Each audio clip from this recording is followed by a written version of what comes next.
100 शब्द प्रति मिनट प्रारंभ होंगे।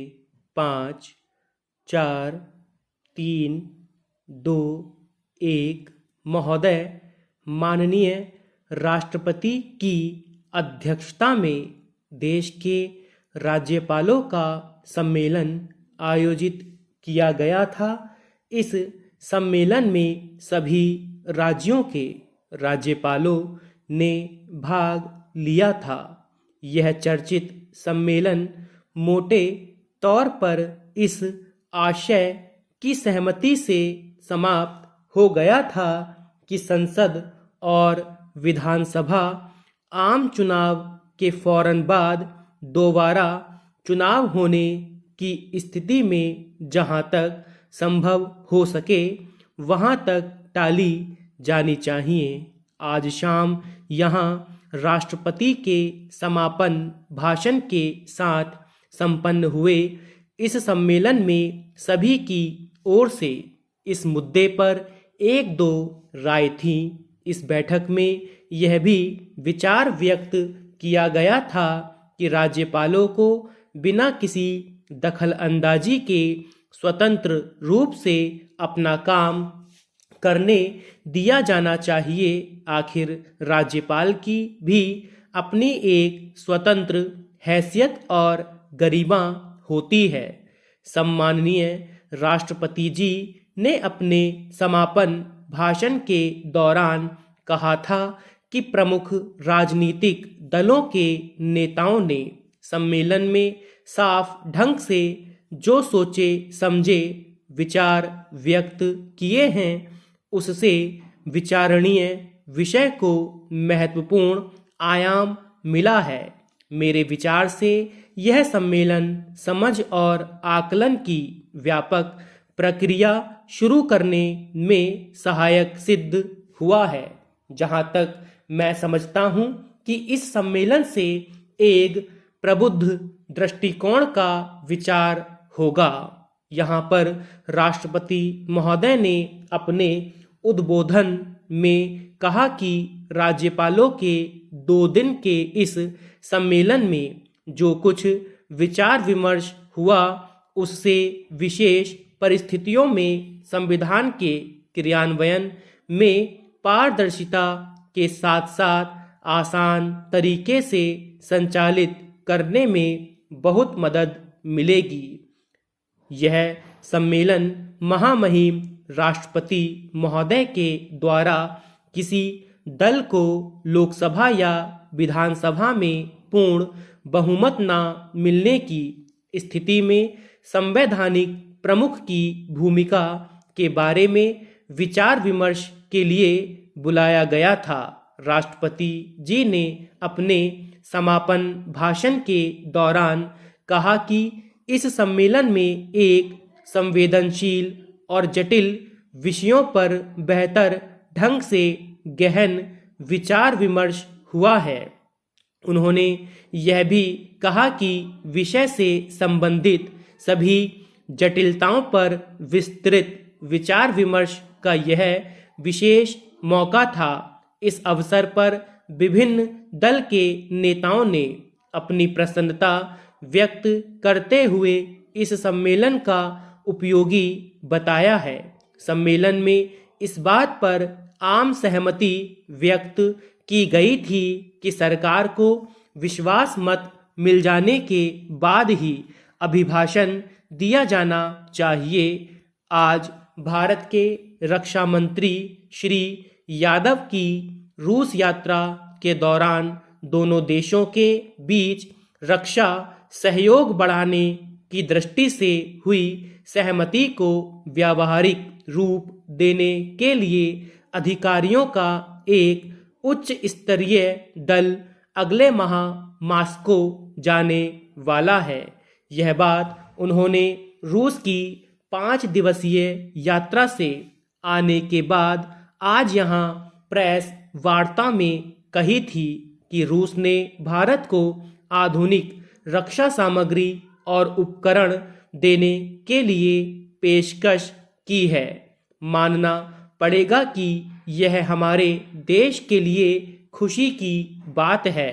अब हमें केवल यह तय करना है कि हम रूस से कौन कौन से हथियार खरीदना चाहते हैं। इस संबंध में अधिकारियों का एक दल भारत रूस संयुक्त कार्यदल की बैठक में हिस्सा लेने मॉस्को रवाना होने की संभावना व्यक्त की जा रही है। ऐसी संभावना है कि आवश्यक हुआ तो वहीं पर यह दल अपनी आवश्यकता के आधार पर हथियारों की खरीदी को अंतिम रूप दे सकता है। इन हथियारों की खरीदी के बारे में संवाददाताओं के बार बार पूछे जाने पर कि रूस से भारत क्या खरीदने वाला है, तब उन्होंने बताया कि सशस्त्र सेनाओं के लिए जिन हथियारों की आवश्यकता होगी उन्हीं हथियारों को खरीदा जाएगा। जरूरतमंद शस्त्रों की आवश्यकता पूर्ति करने में संसाधनों की कमी को बाधा नहीं बनने दिया जाएगा। रूस के साथ संभावित रक्षा सौदों के बारे में अलग अलग तरह तरह के प्रश्नों को उत्तर देते हुए कहा कि यात्रा सौदे के लिए नहीं की जाती है, बल्कि नीतिगत मुद्दों को अंतिम रूप देने के लिए की जाती है और यह काम उन्होंने अपनी यात्रा के दौरान किया है। इसके तहत हमने आपसी सैन्य तकनीकी सहयोग सन 2010 तक बढ़ाने का निर्णय लिया है। इसके अंतर्गत सैन्य आपूर्ति, तकनीकी सहयोग, विशेषज्ञों का आदान प्रदान और दोनों देशों की सेनाओं के बीच आपसी सहयोग शामिल है। जहां तक मैं समझता हूं कि रूस और भारत विश्व शांति के पक्षधर हैं। एक दृष्टि से मध्य और पूर्व एशिया के बारे में दोनों का दृष्टिकोण एक समान है। रक्षा मंत्री की यात्रा से दोनों देशों के बीच ऐतिहासिक संबंधों को और मजबूती मिली है। इससे हमारे देश के अंदर नया विश्वास पैदा हुआ है। अध्यक्ष महोदय, मैं आपका ध्यान जिस ओर दिलाना चाहता हूं वह यह है कि एक महिला की निर्मम हत्या होती है। अपराधियों के खिलाफ नामजद रिपोर्ट की जाती है। उसमें से जो अपराधी मिलता है उसे गिरफ्तार कर लिया जाता है। बाकी आरोपी फरार हो जाते हैं। कुछ लोग आरोपियों को बचाने की कोशिश करते हैं। शिकायतकर्ता, पीड़ित परिवार बाकी फरार अपराधियों को गिरफ्तार करने के लिए गुजारिश करता है, लेकिन बचे रह गए अपराधी गिरफ्तार नहीं हो पाते हैं, जिससे उनके हौसले बुलंद हो जाते हैं और फिर पीड़ित परिवार को जान से मारने की धमकी देने लगते हैं। पूरा परिवार भय निर्मित वातावरण में रहता है।